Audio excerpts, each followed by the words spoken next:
Just had a call come in from Heather. I was actually meant to be on weekend, but she's been inundated with a few jobs, and one's come in about 5-10 minutes from my house. So, got to work on your weekend sometimes when you're a snake catcher. I'm sure my wife will be happy about it. But want to come on a snake call?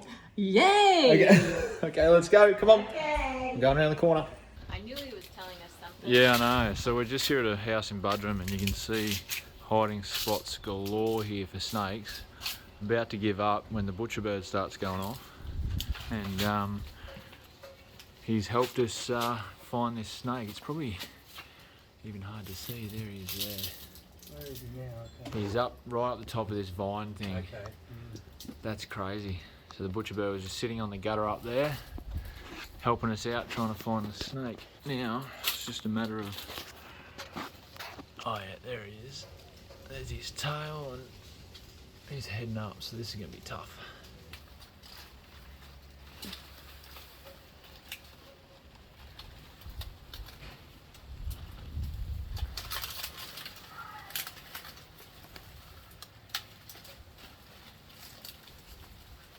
Do you need anything from me? Not yet.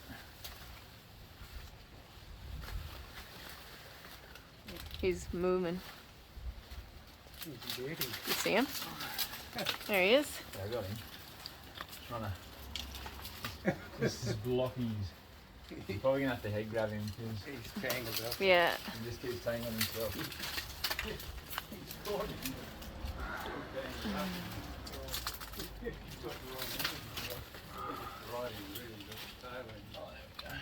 No, I didn't need the head grabbing. There he is. He is a carpet, eh? Yep. There you go.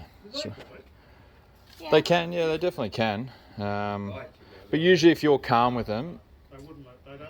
I've heard if they bite, they tend not to let go. sometimes, but sometimes it's just more a defense thing. They'll bite and then just let go straight away. But If he tasted like meat, I mean, had meat in your hands or something. yeah, I'd they may probably hold on a want bit of to- a food response. But Hey, you're a cutie. it was handy Megan was here. I could just pass it down. Excellent. Nah.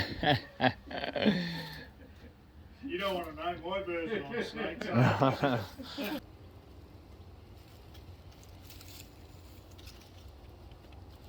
Just drop the bag.